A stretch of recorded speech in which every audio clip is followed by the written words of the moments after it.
بسم اللہ الرحمن الرحیم۔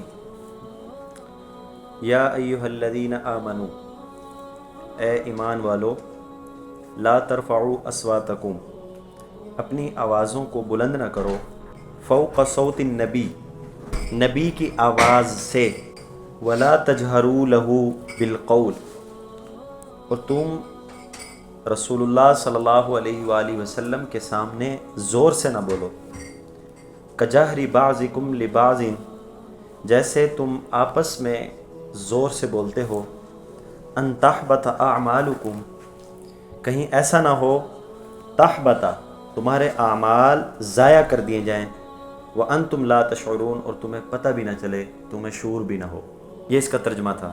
ان الذین یغضون، بے شک وہ لوگ جو دھیمی رکھتے ہیں یا کم رکھتے ہیں، اصواتہم، اپنی آوازوں کو، عند رسول اللہ، رسول اللہ صلی اللہ علیہ وسلم کے سامنے، اولئک الذین امتحن اللہ، یہی وہ لوگ ہیں کہ جن کا اللہ نے امتحان لیا ہے، قلوبہم، ان کے دلوں کا، للتقوی، تقوی کے لیے، لہم مغفرۃ و اجر عظیم، ان کے لیے مغفرت ہے اور بڑا اجر ہے۔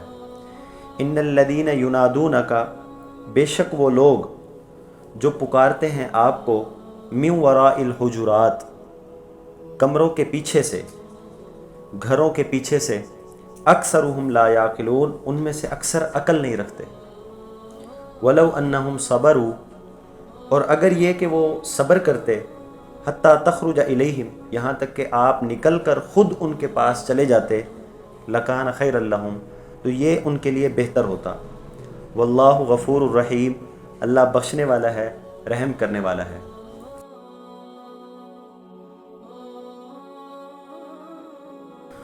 یا ایھا الذین آمنوا لا ترفعوا اصواتکم فوق صوت النبی ولا تجہروا لہ بالقول کجہر بعضکم۔ اس آیت کا شان نزول بھی وہی ہے کہ صحابہ آپس میں جب گفتگو کرنے لگے تو ان کی آوازیں چونکہ بلند ہو گئی تھی، اس وجہ سے یہ آیت اتری کہ رسول اللہ صلی اللہ علیہ وسلم کی موجودگی میں تم نے آوازیں بلند نہیں کرنی۔ ایک صحابی ہیں ثابت بن قیس رضی اللہ تعالیٰ عنہ، وہ اتنا ڈر گئے تھے، ڈرے کیوں؟ اس کی وجہ یہ تھی کہ ان کی آواز بہت بلند تھی، اور وہ یہ ڈر گئے کہ یار کہیں یہ میرے بارے میں آیت نازل ہوئی ہے، اس آیت کی وجہ سے میں تو جہنمی ٹھہرا۔ اس لیے انہوں نے رسول اللہ صلی اللہ علیہ وسلم کی مجلس میں جانا ہی چھوڑ دیا۔ ٹھیک ہے، کئی دن جب گزرے تو رسول اللہ صلی اللہ علیہ وسلم نے حضرت معاذ رضی اللہ تعالیٰ عنہ سے دریافت کیا اور فرمایا کہ آج کل ثابت بن قیس جو صحابی ہیں وہ نظر نہیں آ رہے، کیا وجہ؟ بیمار ہیں؟ تو انہوں نے کہا کہ میرا گھر تو ان کے پاس ہی ہے، میں ان سے دریافت کروں۔ جب حضرت معاذ ان کے پاس گئے اور ان سے پوچھا کہ آپ آج کل مجلس میں نہیں آ رہے، تو انہوں نے کہا کہ یہ جو آیت اتری ہے، یا ایھا الذین آمنوا لا ترفعوا اصواتکم، اپنی آوازوں کو بلند نہ کرو، یوں نہ ہو کہ تمہارے اعمال ضائع کر دیے جائیں، تو مجھے لگتا ہے یہ آیت میرے بارے میں نازل ہوئی ہے، اور اس آیت کی وجہ سے میں جہنمی ٹھہرا، اس لیے میں ڈرا بیٹھا ہوں، سب گھر بیٹھا ہوں۔ تو یہ واقعہ حضرت معاذ نے رسول اللہ صلی اللہ علیہ وسلم کے سامنے پیش کیا۔ رسول اللہ صلی اللہ علیہ وسلم نے ان کو بلایا اور ان کو فرمایا، انت رجل من اہل الجنہ، کہ آپ تو جنتی ہیں، آپ کیوں ڈرتے ہیں؟ رہی بات یہ کہ اس آیت کا مطلب کیا ہے، رسول اللہ نے خود بیان کیا۔ وہ فرمانے لگے کہ اس آیت کا مطلب یہ ہے کہ تم جان بوجھ کر رسول اللہ صلی اللہ علیہ وسلم کے سامنے آوازیں بلند نہ کرو، آپ کی آواز تو قدرتی طور پر بلند ہے۔ باقی دو صحابہ، حضرت عمر رضی اللہ تعالیٰ عنہ، حضرت ابو بکر رضی اللہ تعالیٰ عنہ، ان کی کیفیت میں پچھلے سبق میں بیان کر چکا کہ حضرت ابو بکر رضی اللہ تعالیٰ عنہ نے تو قسم اٹھا لی تھی کہ آج کے بعد تو میں حضور سے سرگوشی میں بات کیا کروں گا، اور حضرت عمر رضی اللہ تعالیٰ عنہ ڈر خوف کی وجہ سے اتنا آہستہ بولتے کہ ان کو بار بار پوچھنا پڑتا آپ کیا فرما رہے ہیں۔ اس آیت کی وجہ سے ان کی یہ حالت تھی۔ قاضی ابو بکر بن عربی رحمہ اللہ، وہ اس آیت کی تحت فرماتے ہیں کہ جس طرح رسول اللہ صلی اللہ علیہ وسلم کی زندگی میں یہ حکم موجود تھا کہ ان کے سامنے آوازیں بلند نہیں کرنی، ان کے سامنے اونچا نہیں بولنا، اسی طرح رسول اللہ صلی اللہ علیہ وسلم کی وفات کے بعد آج بھی وہی حکم موجود ہے، دو طرح سے۔ ایک یہ کہ جس طرح ان کی زندگی میں یہ حکم تھا، آج ان کی قبر مبارک کے پاس بھی یہی حکم ہے۔ اس سے پتہ چلا کہ روضہ اقدس کے قریب زور سے بولنا، شور مچانا یہ حرام ہے، ناجائز ہے، مکروہ ہے۔ دوسری بات، اس آیت سے یہ بھی سمجھ آیا کہ جس طرح انبیاء کی موجودگی میں اونچی آواز سے بولنا یہ سخت ناپسندیدہ ہے، اسی طرح نبی کے وارث جو علماء ہیں ان کی موجودگی میں بھی اونچی آواز سے بولنا یہ ناپسندیدہ ہے۔ کیوں؟ کیونکہ علماء یہ انبیاء کے وارث ہیں۔ تو اس آیت سے عقیدہ حیات النبی ثابت ہوا کہ رسول اللہ صلی اللہ علیہ وسلم چونکہ اپنے قبروں میں زندہ ہیں، اپنی قبر میں زندہ ہیں، اس وجہ سے آج ان کے سامنے ان کی قبر مبارک کے قریب شور مچانا، اونچا بولنا یہ جائز نہیں ہے۔ ٹھیک ہے، اب یہ جو ہے نا لا ترفعوا اصواتکم، یہی کہا نا اپنی آوازوں کو بلند نہ کرو۔ اصوات صوت سے نکلا ہے، صوت کسے کہتے ہیں؟ آواز کو۔ فوق صوت النبی، فوق کا مطلب ہوتا ہے اوپر، صوت النبی نبی کی آواز، تو فوق صوت النبی کا مطلب ہے نبی کی آواز کے اوپر نہ ہو آپ کی آواز۔ ولا تجہروا، ایک ہوتا ہے جہر اور ایک ہوتا ہے سر۔ ہمارے ہاں 5 نمازوں میں بھی یہ 2 باتیں چلتی ہیں، جہری نمازیں، سری نمازیں، تو یہ جہر بھی وہیں سے نکلا ہے، یعنی اونچی آواز سے۔ تو یہ کیا کہہ رہے ہیں؟ لا تجہروا، اونچی آواز سے نہ بولو، لہو، رسول اللہ کے سامنے بالقول، یعنی کوئی بات بھی رسول اللہ کے سامنے اونچی نہ بولو۔ اب یہاں جو ہے نا لا تجہر، جہر کے 2 مطلب ہیں۔ پہلا مطلب یہ ہے کہ رسول اللہ صلی اللہ علیہ وسلم کے سامنے اونچی آواز سے بات نہ کرو۔ دوسرا مطلب اس کا یہ ہے لا تجہروا، کہ جس طرح تم آپس میں بات کرتے ہو اس طرح رسول اللہ سے بات نہیں کرو۔ آپس میں بات کرنے کا جو لہجہ ہے، جو الفاظ ہیں، رسول اللہ سے بات کرتے ہوئے نہ وہ لہجہ ہو نہ وہ الفاظ ہو۔ اس سے یہ بات بھی سمجھ آئی کہ ہر بندے سے بات کرنے کے کچھ آداب ہوتے ہیں اور کچھ طریقہ کار ہوتا ہے، تو یہاں اس کا فرق بھی بتایا گیا۔ کجہری بعضکم لبعض ان تحبط اعمالکم، آگے کہا کہ جیسے تم آپس میں بات کرتے ہو۔ آپس میں بات کرنے کی بھی 2 صورتیں، آپس میں جیسے ہم کہتے ہیں نا اوئے تو یوں کر، تو کر کے بات کرتے ہیں، یہ بھی مراد ہو سکتا ہے کہ جس طرح تم آپس میں اس طرح ایک دوسرے کو پکارتے ہو ایسے بھی نہ پکارو۔ ٹھیک ہے، دوسرا مطلب جیسے تم آپس میں زور سے بات کرتے ہو، اونچی آوازوں سے بات کرتے ہو، اس طرح بھی بات نہیں کرنی۔ ان تحبط اعمالکم، ان تحبط اعمالکم، یہ کہ تمہارے اعمال ضائع کر دیے جائیں۔ اب اس میں تفصیل ہے، سوال یہاں ہوتا ہے اعمال ضائع ہوتے ہیں کفر کی وجہ سے، اب یہ کام انہوں نے جو کیا ہے یہ کفریہ تھا؟ نہیں تھا، کام کفریہ نہیں ہے، اعمال ضائع ہوتے ہیں کفر کی وجہ سے، تو یہ کیوں فرمایا؟ ایک سوال۔ دوسرا سوال یہ ہوتا ہے انتم لا تشعرون، تمہارے اعمال بھی ضائع ہو جائیں گے اور تمہیں پتہ بھی نہیں چلے گا۔ اعمال ضائع کس کے ہوتے ہیں؟ کفر کی وجہ سے۔ اور کافر جو ہوتا ہے، یہ بات ہمارے ہاں مسلم ہے، تسلیم شدہ ہے کہ کوئی بندہ مسلمان ہو یا کافر ہو وہ اپنے اختیار سے ہوگا، بھول کر ہو جائے یہ تسلیم شدہ نہیں، کوئی زبردستی کرائے یہ بھی تسلیم شدہ نہیں۔ ٹھیک ہے، کوئی جب تک اپنے اختیار سے اسلام نہ لائے یا کفر نہ لائے اس کا معتبر نہیں۔ تو اسلام اور کفر لانا یہ اپنے اختیار سے ہے، اور جو بندہ اپنے اختیار سے کرتا ہے اسے پتہ تو ہوتا ہے نا کہ میں کیا کر رہا ہوں۔ یہاں کہہ رہے ہیں اعمال ضائع ہوتے ہیں، اعمال ضائع ہوتے ہیں کفر کی وجہ سے، کفر اختیاری ہے، یہاں کا تمہیں پتہ بھی نہیں چلتا۔ تو 2 سوال ہو گئے، پہلا سوال یہ کہ تمہارے اعمال ضائع ہو جائیں گے اس عمل کی وجہ سے، جبکہ اعمال ضائع ہوتے ہیں کفر کی وجہ سے، ایک سوال۔ دوسرا سوال کہ تمہیں پتہ بھی نہیں چلے گا، حالانکہ جب بندہ کوئی کفر اختیار کرتا ہے اسے پتہ ہوتا ہے، تو یہاں یہ کیوں فرمایا تمہیں پتہ نہیں چلے گا؟ تو اس کا جواب سن لیں۔ یہ بات تو تسلیم شدہ ہے کہ اعمال ضائع ہوتے ہیں کفر کی وجہ سے، اور انسان کفر اختیار کرتا ہے اپنے اختیار سے، لیکن کبھی کبھار ایسا ہوتا ہے انسان کوئی ایسا عمل کر بیٹھتا ہے جس کی وجہ سے اللہ اس سے توبہ کی توفیق چھین لیتے ہیں۔ بہت سارے ایسے اعمال ہیں، تو جب توفیق چھین لی جائے تو وہ بندہ اس گناہ کو کرتے کرتے دلدل میں اتنا گر چکا ہوتا ہے، اتنا پھنس چکا ہوتا ہے، بالآخر وہ کفر کے قریب پہنچ جاتا ہے، اور ایک وقت آتا ہے وہ کفر بھی اختیار کر لیتا ہے۔ جب کسی گناہ کی وجہ سے توبہ کی توفیق نہ ملے تو یہ آہستہ آہستہ اس کو کفر کے قریب لے جاتی ہے، اور یہ بعض اوقات ان معاملات میں ہوتا ہے جہاں بے ادبی ہو اور گستاخی ہو۔ تو اگر رسول اللہ کے سامنے اونچی آواز سے بات کرو جان بوجھ کر تو یہ کیا ہوا؟ کفر. اور اگر ارادہ نہیں ہے لیکن غلطی سے آپ نے، جیسے ان صحابہ سے ہوا، غلطی سے آپ نے ان کے سامنے اونچی آواز کی، گستاخی کا احتمال اور چانس ضرور موجود ہے. اس لیے منع کر دیا کہ اگرچہ تمہارا ارادہ نہیں تھا، غلطی تھی، لیکن پھر بھی تم نے اونچی آواز سے بات نہیں کرنی. اس لیے کیونکہ صحابہ سے ہم گستاخی یا بے ادبی کا تصور بھی نہیں کر سکتے. لیکن یہ بات ضرور ہے کہ بعض اوقات بندہ کوئی ایسا عمل کر لیتا ہے جس کی وجہ سے توبہ کی توفیق نہیں ملتی، چلتے چلتے چلتے وہ کفر کے قریب پہنچ جاتا ہے اور انسان سے کفر بھی صادر ہو جاتا ہے.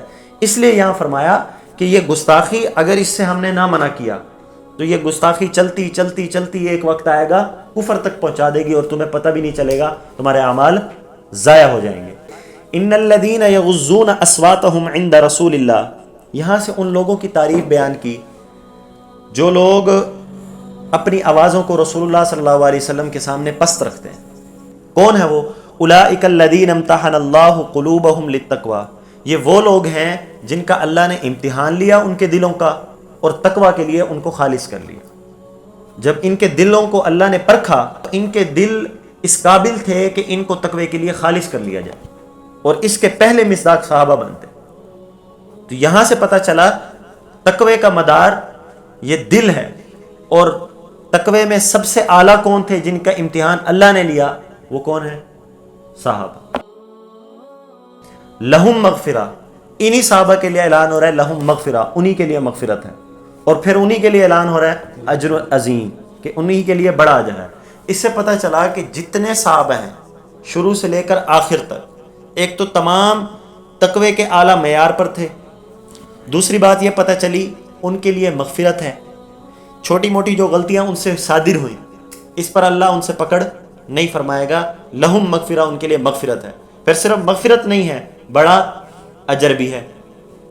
آگے ان الذین ینادونک من وراء الحجرات، اس آیت کا ایک پس منظر ہے جسے کیا کہتے ہیں؟ شان نزول. شان نزول اس آیت کا یہ ہے کہ بعض اسی بنو تمیم قبیلے کے بعض لوگ دوپہر کے وقت تشریف لائے اور رسول اللہ صلی اللہ علیہ وسلم کے حجرے کے باہر آ کر انہوں نے شور مچانا شروع کر دی، یا محمد اخرج الینا، یا محمد اخرج الینا. طریقہ یہ تھا، آپ یوں کہہ سکتے تھے یا رسول اللہ، ٹھیک ہے، کسی آداب کے الفاظ کے ساتھ بھی کہا جا سکتا تھا، لیکن نہیں، زور زور سے کہا. دوپہر کا وقت جو آرام کا وقت ہے اس میں آ کے کہا، پھر اونچی آوازوں سے کہا، پھر الفاظ بھی کیا، یا محمد اخرج الینا. یہ اللہ کو طریقہ پسند نہیں آیا. عام بندے کو بھی پسند نہیں آتا ایسے گھر کے باہر آ کر اونچی آواز سے، پھر اتنی بڑی شخصیت ہو پھر نام لے لے کر آوازیں دینا، تو یہ آداب کے خلاف ہے. ٹھیک ہے. یہ کون تھے؟ یہ اکثر دیہاتی لوگ تھے، اور روایات میں ملتا ہے کہ پکارنے والا اقرب بن حابس تھا، جس کے بارے میں حضرت عمر نے فرمایا تھا اسے سردار بنایا جائے. اور دوسرے جو ایک تھے قعقاع بن معبد، ان کے بارے میں ابو بکر نے فرمایا تھا کہ ان کو بنا دیا جائے. تو بلانے والے اقرب بن حابس تھے. خیر، تو اس پر اللہ نے یہ آیت اتاری، کیا ان الذین ینادونک، بے شک وہ لوگ جو آپ کو پکارتے ہیں. ینادا یہ جو ہے منادی سے ہے، منادی پکارنے والے کو کہتے ہیں. تو ان الذین ینادونک، بے شک وہ لوگ جو آپ کو پکارتے ہیں، من وراء الحجرات، حجرات حجرہ کی جمع ہے، حجرہ کمرے کو کہتے ہیں. ٹھیک ہے. تو حجرے کے پیچھے سے انہوں نے بلانا شروع کیا. اکثرہم لا یاکلون، ان میں سے اکثر عقل نہیں رکھتے. اللہ نے خود کہہ دیا کہ ان کو عقل نہیں، عقل ہوتی تو اس طرح پکارتے. اکثرہم میں ایک اور نقطہ یہ بھی ہے کہ جتنے بھی آئے تھے سب کو یوں نہیں کہا کہ تمام کے تمام بے عقل ہیں، اکثر بے عقل ہیں. اس وجہ سے کہ جو سننے والا ہوگا وہ یہ سمجھے گا کہ مجھے نہیں کہا بلکہ باقیوں کو کہا ہے. تو اللہ نے حکم بھی سنا دیا اور بندے کی ذاتی تذلیل بھی نہیں کی. اگر یوں کہتا نا تم سب کے سب عقل نہیں رکھتے تو پھر ہر بندہ خود کو بھی قصوروار ٹھہراتا. ٹھیک ہے. اکثر کہا کہ ان میں سے اکثر عقل نہیں رکھتے، یہ اشارہ دینے کے لیے کہ جب کسی بندے کو کوئی بات سمجھانی ہو یا اس کو کسی بات پر تنبیہ کرنا ہو تو ایسے طریقے سے کی جائے کہ بات بھی ہو جائے اور اسے برا بھی نہ لگے. جیسے اللہ نے کیا، کیا فرمایا؟ اکثر کہ ان میں سے اکثر عقل نہیں رکھتے، یوں نہیں کہا تمام عقل نہیں رکھتے، پھر ہر بندہ کہتا ہے اچھا مجھے کہا ہے مجھے کہا ہے، تو اکثر کہا ہر بندہ یہ سوچے گا یار میں نہیں باقیوں کو کہا، تو اللہ نے حکم بھی سنا دیا، تنبیہ بھی کر دی، اور کسی کی ذاتی تذلیل بھی نہیں ہوئی۔ ان الذین ینادونک من وراء الحجرات، بے شک وہ لوگ ینادونک جو آپ کو پکارتے ہیں، من وراء الحجرات کمروں کے پیچھے سے، اکثرهم لا یعقلون ان میں سے اکثر عقل نہیں رکھتے۔ ولو انہم صبروا، آگے ہے کہ اگر تم صبر رکھتے، حتی تخرج الیہم لکان خیرا لہم، اگر وہ صبر کرتے یہاں تک کہ رسول اللہ خود نکل کر ان کے پاس آتے، لکان خیرا لہم تو یہ ان کے لیے بہتر تھا۔ حتی تخرج الیہم، اس میں دو باتیں سمجھنے کی ہیں۔ پہلی بات یہ کہ اگر وہ صبر کر لیتے، انتظار کرتے، پھر اس کے بعد رسول اللہ کسی نماز کے لیے باہر تشریف لاتے تو ان سے بات کرتے، تو یہ زیادہ بہتر تھا، ادب کے بھی قریب تھا۔ دوسری بات یہ بھی سمجھ آیا حتی تخرج الیہم، جب وہ نکلیں بھی اور آپ کے پاس آئیں تب آپ ان سے بات کرتے، یہ بہتر تھا۔ اس سے یہ سمجھ آیا کہ اگر وہ گھر سے باہر نکلتے ہیں لیکن آپ کے لیے نہیں کسی اور کام سے نکلتے ہیں، تب بھی آپ کے لیے بہتر نہیں ہے کہ آپ وہ کام تو اپنے لیے گئے ہیں، آپ ان کے پیچھے چل پڑے جی ہمارا پہلے مسئلہ حل کرو، یوں بھی نہیں ہے۔ تو اللہ نے فرما دیا حتی تخرجا، وہ نکلیں تب آپ بات کرو، دروازے نہ یوں آوازیں نہ بلند کرو، حتی تخرجا وہ نکل آئیں پھر بات کرو خود سے، الیہم تمہاری طرف جب آئیں تب بات کرنا۔ تو دو شرطیں ہو گئی، کتنی؟ پہلی کہ وہ نکلیں خود پھر بات کرنا، دوسرا صرف نکلے نہیں آپ کے پاس آنے کے لیے گھر سے نکلیں تب ان سے بات کرنا۔ لکان خیر لہم، تو یہ آپ کے لیے بہتر ہے، واللہ غفور الرحیم، اور اللہ بخشنے والا رحم کرنے والا ہے۔ مطلب یہ ہے کہ یہ غلطی جو تم سے ہو چکی ہے، تو اس کا مطلب یہ نہیں ہے کہ تم کافر ہو گئے ہو، مطلب یہ ہے اگر تم اس پر معافی مانگ لو، شرمندہ ہو کر اس سے توبہ کر لو، تو اللہ بخشنے والا ہے، رحم کرنے والا ہے۔ ٹھیک ہو گیا؟ اب اس آیت کے تحت ایک واقعہ اور بھی ہے، حضرت ابن عباس رضی اللہ تعالیٰ عنہما وہ فرماتے ہیں کہ حضرت ابی بن کعب جو قرآن کے سب سے ماہر مفسر تھے، حضرت عمر رضی اللہ تعالیٰ عنہ نے فرمایا کہ قرآن جس نے سیکھنا ہو وہ ابی بن کعب سے سیکھے، اتنے ماہر تھے۔ حضرت ابن عباس رضی اللہ تعالیٰ عنہ حضرت ابی بن کعب رضی اللہ تعالیٰ عنہ کے جب گھر جاتے، دروازہ کھٹکایا بھی نہیں، ان کو بلایا بھی نہیں، ان کے گھر کے باہر انتظار کرتے، جب وہ باہر نکلتے پھر ان سے قرآن سیکھتے۔ جب گئے ابی بن کعب رضی اللہ تعالیٰ عنہ نے فرمایا کہ آپ مجھے آواز دے دیتے، آپ مجھے بلا لیتے، آپ نے ایسے انتظار کیوں کیا؟ میں باہر آ جاتا، میں آپ کو بتا دیتا۔ انہوں نے فرمایا کہ نبی کے بعد عالم اس امت میں نبی کی طرح ہوتا ہے، تو نبی کے لیے اللہ نے فرمایا تھا اس کے گھر کے باہر آوازیں بلند نہ کرو، اور نبی کے بعد عالم نبی کی طرح ہوتا ہے، تو جو حکم نبی کے لیے تھا وہ اس کے عالم آپ کے لیے بھی ہے۔ تو اس ادب کا تقاضا یہ تھا کہ میں آپ کو جس طرح نبی کو اس کے گھر کے باہر پکارنا پسندیدہ نہیں تھا، اسی طرح آپ کو آپ کے گھر کے باہر بلانا میں نے پسند نہیں کیا۔ دو باتیں سمجھ آئی، پہلی کہ اس آیت کے بعد حضرت ابن عباس رضی اللہ تعالیٰ عنہ نے یہ عمل کر کے بھی دکھایا، ایک بات تو یہ سمجھ آئی۔ دوسری بات یہ بھی سمجھ آئی کہ دیکھو ابن عباس جو خود بعد میں مفسر قرآن بنے، اور چھوٹے موٹے نہیں بہت بڑے مفسر قرآن بنے، باوجود یہ کہ عربی ہیں، باوجود یہ کہ حضور کے چچا ہیں، باوجود یہ کہ خود حضور کے شاگرد ہیں، لیکن قرآن سیکھنے کے لیے کسی استاد کے پاس خود گئے۔ تو اس سے پتہ چلا قرآن کو جاننے یا سمجھنے کے لیے صرف عربی کافی نہیں ہے، اس کے لیے استاد بنانا، خود شاگرد بننا، چل کر کسی کے پاس جانا یہ ضروری ہے۔ کیوں ضروری ہے؟ ہمیں صحابہ یہی تعلیم دے کر گئے۔ ابن عباس جیسا بڑا صحابی وہ بھی رسول اللہ صلی اللہ علیہ وسلم کے قرآن جو ان پر اترا ہے اس کو سمجھنے کے لیے ابی بن کعب کے پاس جا رہے ہیں۔ سمجھ آ گئی؟